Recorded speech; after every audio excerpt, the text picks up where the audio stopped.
A journey of dedication. Maya was a 12-year-old girl who lived in a small village called Sunhill. The village was peaceful, full of green fields, animals, and kind people. Maya's family was poor. Her father worked as a farmer, and her mother sold vegetables in the market. Even though they didn't have much money, Maya was always full of dreams. She loved reading books and going to school. Her biggest dream was to become a teacher. "I want to teach children one day," she told her younger brother Rafi. He laughed. "But teachers live in big cities. I'll go to the city one day," Maya said, smiling. "I will study hard, and I'll get there." Her parents didn't say much. They were proud of her, but they knew the road ahead was hard. Maya was the best student in her class. She studied in a small school with only 3 classrooms and old blackboards. Many children dropped out of school to help their families. But Maya never missed a day. She woke up at 5 a.m. every morning. First, she helped her mother with housework. Then, she walked 5 kilometers to school. After school, she worked in the fields with her father. At night, she studied under a lantern, sometimes with a candle when they had no electricity. One day, her teacher, Mrs. Asha, called her after class. "Maya, you are very bright," she said. "Have you thought about joining the city school for high school?" Maya's eyes lit up. "Yes, but my family doesn't have the money." Mrs. Asha smiled. "There's a scholarship test next month. If you get a good score, your studies will be free." Maya nodded. "I'll do my best." From that day, Maya studied even harder. The day of the test came. Maya wore her only clean dress and carried a pencil in her pocket. The test was in another town, so she left before sunrise, walking to the bus stop and riding alone for the first time. The test was hard. Many students looked smarter, wore nice clothes, and had good school bags. Maya felt nervous, but she remembered her dream. After 2 hours, she finished her paper and took a deep breath. Weeks passed. Then, one evening, her teacher came running to her house with a big smile. "Maya, you passed! You got the highest score!" Her mother cried. Her father didn't say much, but later that night, Maya saw him smiling while sitting alone. She was going to the city. The city was loud, bright, and full of people. Maya had never seen tall buildings, buses everywhere, and so many lights at night. She stayed in a girls' hostel with other scholarship students. The school was huge, with computers, science labs, and a big library. But it wasn't easy. Some students made fun of her village accent and her simple clothes. She didn't understand many things at first.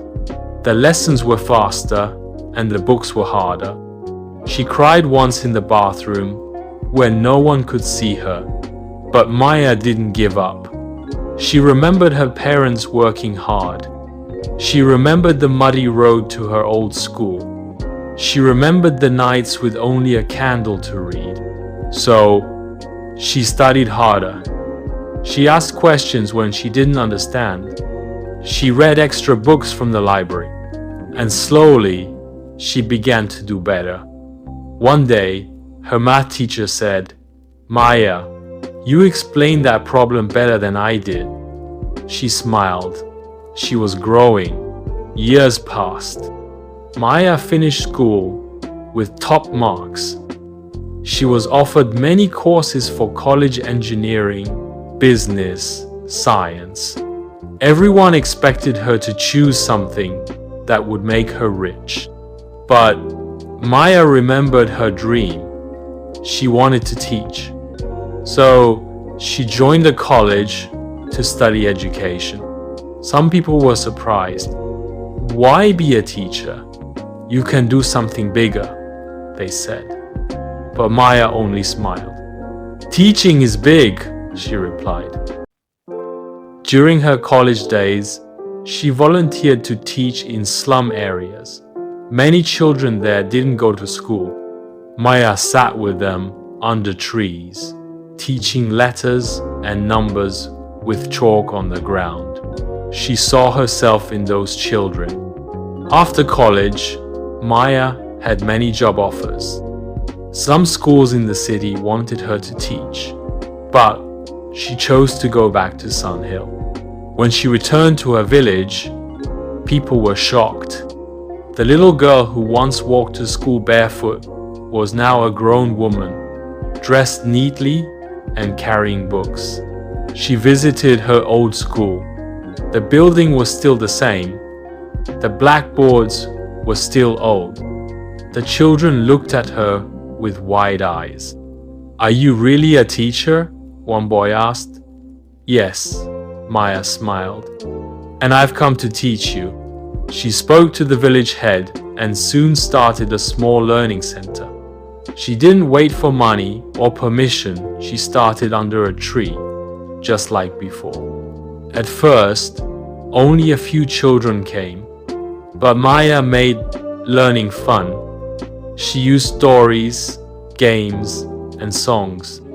She brought in old books and painted alphabets on walls. Soon, more children joined. She helped the girls believe in their dreams. She told parents why education mattered.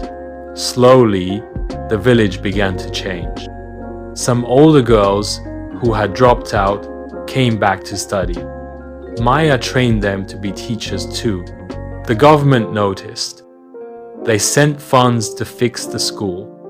A new classroom was built, and Maya was made head teacher.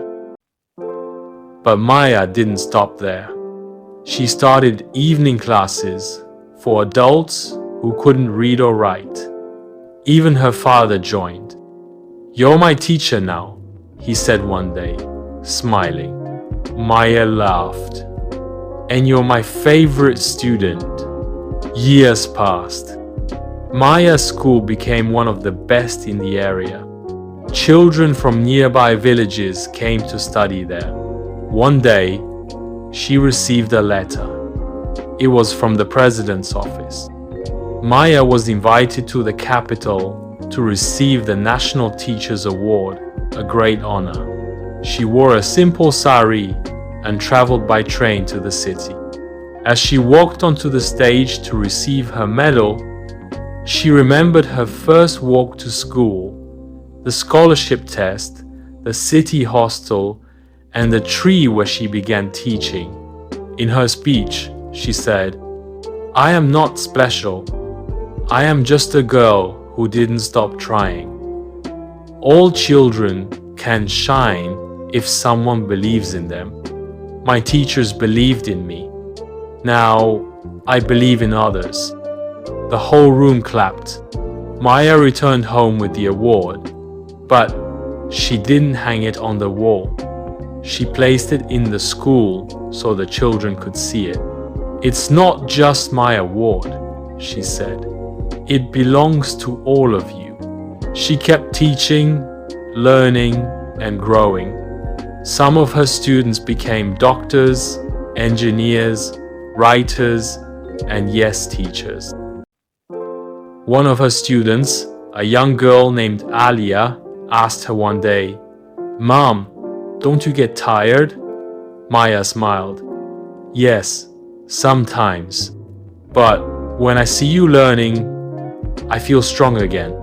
And so, Maya's journey of dedication continued. She proved that dreams can come true not with magic, but with hard work, kindness, and never giving up